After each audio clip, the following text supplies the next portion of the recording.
దూత media power of news. Hello అండి, welcome to Doota media. This is the first time in Telugu. It's a doctor interaction. So I'm doctor Nikhil Kumar, consultant neurosurgeon, brain and spine specialist, Gautam Neurocare, Kompally branch. Today we have with us doctor Sandeep. Sandeep, మీ గురించి introduce చేసుకోండి. Hi అండి, welcome to viewers of Dootha media. నేను doctor Sandeep. I'm a urologist. Sir neuro surgeon లాగా నేను euro surgeon, కాకపోతే ఎన్ లేదు అంతే. సో చాలాసార్లు కన్ఫ్యూజ్ అవుతూ ఉంటారు న్యూరోకి అని.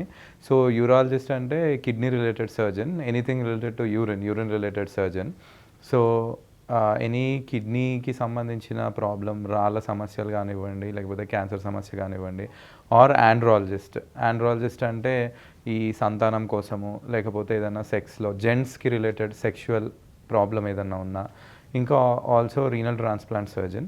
సో కిడ్నీ మార్పిడి అవన్నీ. అండ్ రీసెంట్గా ఇప్పుడు లేజర్ అడ్వాన్స్డ్ కాబట్టి లేజర్ సర్జన్ కూడా. So I'm a consultant urologist practicing in Hyderabad. So it's my pleasure today to talk to you all. Doctor Sandeep, ఇప్పుడు నెక్స్ట్ మోస్ట్ కామన్ మీరు యూరాలజీలో చూసేది ఒకటి ప్రోస్టేట్.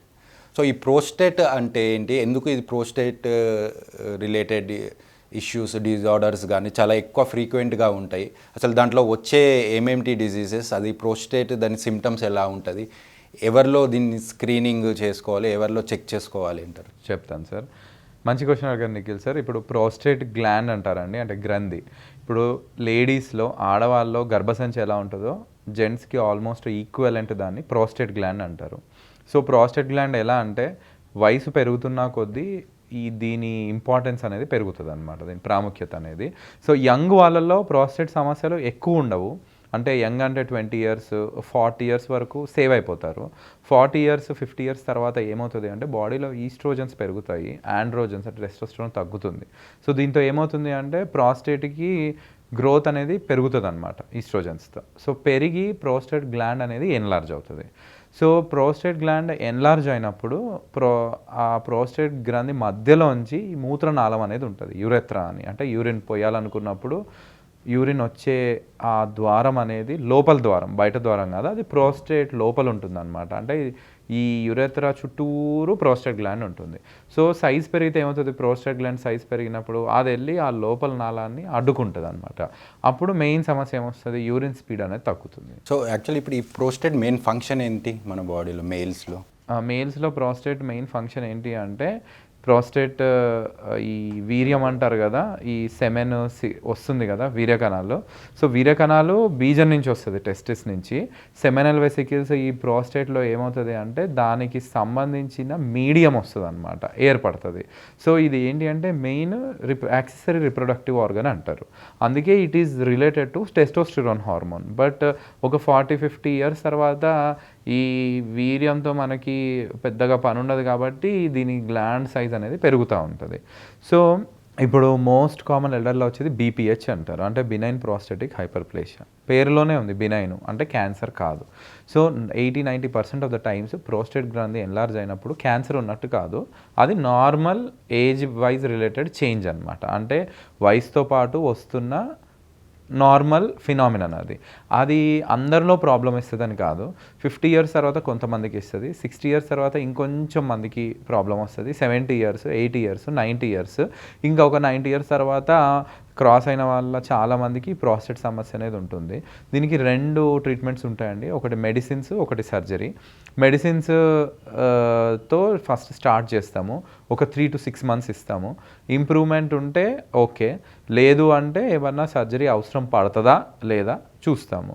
ఇది కరెక్ట్ టైంలో డాక్టర్ని విజిట్ చేస్తే మెడిసిన్స్తో తీరిపోయే సమస్యనే ఇది. ఓకే, దీని సిమ్టమ్స్ ఎలా ఉంటాయి? ఇప్పుడు మీరు అన్నారు బీపీహెచ్ అన్నారు.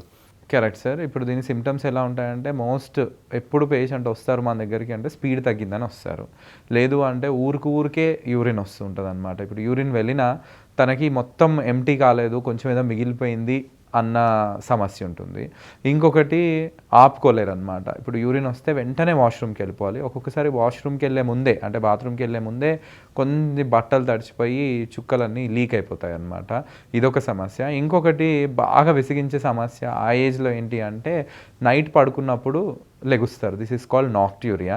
యాక్చువల్గా అయితే నైట్ నిద్రపోతే మళ్ళీ మార్నింగే లెగవాలి. ఒక్కసారి కూడా లెగవడానికి ఉండదు. ఒక్కసారి లెగిసినా దాన్ని అబ్నార్మల్ అంటాము.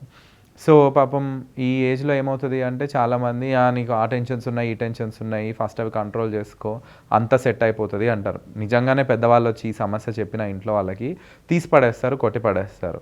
అట్లా ఉండదు. ఒకసారి నైట్ లెగిసి యూరిన్కి ఎక్కువసార్లు వెళ్తున్నారు అంటే ప్రాస్టేట్ వచ్చి డాక్టర్ దగ్గరకు వచ్చి, స్పెషలిస్ట్ డాక్టర్ దగ్గరకు వచ్చి ప్రాస్టేట్ సమస్య ఉందా లేదా తెలుసుకోవాలి. ఎలా తెలుస్తుంది అంటే అల్ట్రాసౌండ్ చేస్తారు. ఫస్ట్ అల్ట్రాసౌండ్ స్కాన్ చేస్తారు. పోస్ట్ వైడ్ రెసిడ్యూ అంటారు, అంటే యూరిన్ ఎంత మిగిలిందో చూస్తారు.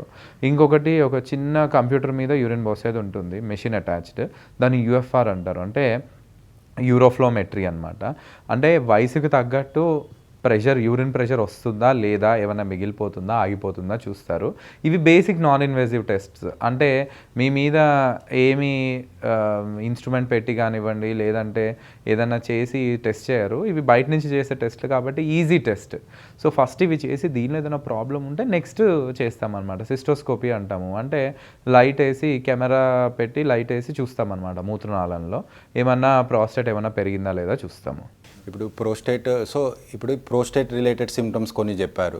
సో ఇవి మెయిన్లీగా కొన్ని మా న్యూరోసర్జరీలో న్యూరోలాజికల్గా కొద్ది రిలేటెడ్ ఉంటాయి. సేమ్ న్యూరోలాజికల్లో కూడా కొన్ని సిమ్టమ్స్ ఇలానే మూత్రం రిలేటెడ్, యూరిన్ రిలేటెడ్గా ఉంటాయి. సో మేము అప్పుడు కరెక్ట్గా ఎవాల్యుయేట్ చేసుకుంటాం అతని యూరిన్ ప్రాబ్లం అనేది న్యూరోలాజికల్గా ఏదైనా నర్స్ రిలేటెడ్ ఉందా లేదా డైరెక్ట్ యూరాలజీ రిలేటెడ్ ఉందా చూసుకొని కరెక్ట్గా అసెస్మెంట్ చేసుకొని కన్సర్న్ డిపార్ట్మెంట్స్కి రిఫర్ చేసేస్తాం. సో డాక్టర్ సందీప్ గారు, ఇప్పుడు ప్రోస్టేట్లోనే మనం ఇంకోటి మోస్ట్ కామన్గా చూసేది క్యాన్సర్, కార్సినోమా ఆఫ్ ప్రోస్టేట్ అంటారు. సో ఇది ఎందుకు మోస్ట్ కామన్ అండ్ ఇది ఎందుకు ఇన్సిడెన్స్ పెరుగుతుంది? సరే, ఇప్పుడు ప్రోస్టేట్ క్యాన్సర్ అనేది మనకంటే ఎక్కువ ఈ తెల్లవారిలో, అంటే వైట్స్ అంటే అమెరికా సైడ్ అది ఎక్కువ ఉంటుంది ప్రోస్టేట్ క్యాన్సర్. మన దానిలో కొంచెం కంపారిటివ్లీ బెటరే. ప్రోస్టేట్ ఇప్పుడు అంటారు దేవుడు ప్రత్యక్షం అయ్యి ఏదో ఒక క్యాన్సర్ కోరుకోండి అంటే ఫస్ట్ థైరాయిడ్లో ఒక క్యాన్సర్ కోరుకోమంటారు, నెక్స్ట్ ప్రోస్టేట్ క్యాన్సర్ కోరుకోమంటారు. ఎందుకు అంటే ఈ ప్రోస్టేట్ క్యాన్సర్ ఉన్న దానిలో కొంచెం బెటర్ క్యాన్సర్. అంటే ఈరోజు క్యాన్సర్ డిటెక్ట్ అయిన వెంటనే అది మెటాస్టాసిస్ అంటారు, అంటే పిల్లలు పెట్టడం, ఆ పాకడం అనేది ఎక్కువ ఉండదు. వేరే క్యాన్సర్స్ ఇప్పుడు లివరు, గాల్ బ్లాడరు, లేకపోతే బ్లడ్, ఇంత సివియారిటీ ఉండదు. ఇది కొంచెం బెటరే. ఇది మనకి చాలా టైం ఇస్తుంది అనమాట ట్రీట్మెంట్కి. సో ఆ టైమ్ అరౌండ్ 8 years + 5 years అంటారు. అంటే ఇప్పుడు ఈరోజు ప్రోస్టేట్ క్యాన్సర్ డిటెక్ట్ అయిందనుకోండి, ఫస్ట్ డే నుంచి 8 years తర్వాత అది పిల్లలు పెట్టడం స్టార్ట్ చేస్తుంది. అండ్ పిల్లలు పెట్టినా కూడా 5 years టైం ఉంటుంది. So 8 + 5 13 years. ఈరోజు మీరు డయాగ్నోస్ చేసిన ప్రోస్టేట్ క్యాన్సర్ పేషెంట్ని ఒక 10 to 13 years ఆయనకి ప్రాణానికి పెద్దగా ఏమీ ఉండదు. అంటే ఇది డిస్కరేజ్ చేస్తున్నానని కాదు డాక్టర్ దగ్గర రావడము, అంటే ఉన్నదానిలో కొంచెం బెటర్ క్యాన్సర్, మనకి టైం ఉంటుంది. అండ్ ట్రీట్మెంట్ కూడా ఇప్పుడు లేటెస్ట్ అడ్వాన్సెస్ హార్మోనల్ థెరపీస్ అని లేకపోతే ఇంజెక్షన్స్ అని చాలా బాగా వచ్చాయి. వీటన్నిటితో బాగానే కంట్రోల్ అవుతుంది. లాస్ట్ స్టేజెస్లో వస్తే ఇంకా కష్టం, ఎవరేమి చేయడానికి కొంచెం కష్టం ఉంటుంది. బట్ ఎర్లీ స్టేజెస్లో వస్తే మటుకు ట్రీట్ అయిపోతుంది. ఏ క్యాన్సర్ అయినా లైక్ ఎనీ క్యాన్సర్ మనం చేసి తర్వాత ఫాలోఅప్లో పెడతాము. సో ఫాలోఅప్లో చూసుకొని ఆ పిఎస్ఏ లెవెల్ చూసి, టెస్టోస్టెరాన్ లెవెల్ చూసి దాన్ని హెచ్చుతగ్గులు చేస్తూ ఉంటాము. For more updates, please subscribe Dutta Media.